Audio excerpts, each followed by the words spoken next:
I just built my first project using Cursor AI. And trust me, I didn't accept this.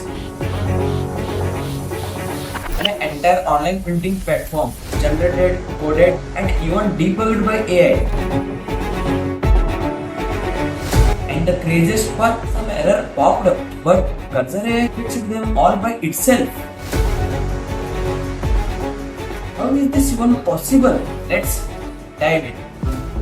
Before I show you what I built, let me quickly introduce Cursor AI. If you never heard about it, Cursor AI is an AI-powered code editor that doesn't just auto-complete the code, it also understands it. It helps with writing, debugging, and even suggesting improvements in real time. Imagine an AI assistant working with you as a pair programmer. And today I decided to test its capabilities by building something useful, an online printing platform. So here's the idea.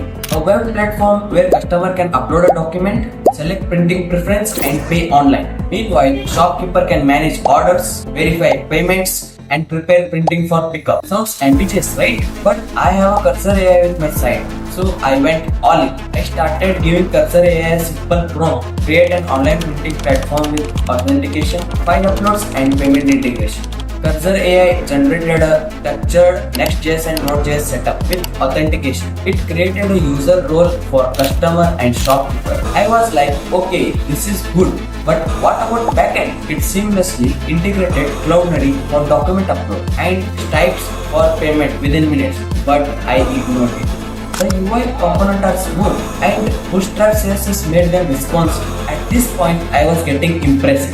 But then the real test came. While setting up an order management, an API request failed. Before I would even Google the error, Cursor AI fixed it automatically. It wrote the logic, restructured the format, and boom, it worked. This was the moment where I realized this AI is different. If you haven't explored it right now. It's amazing.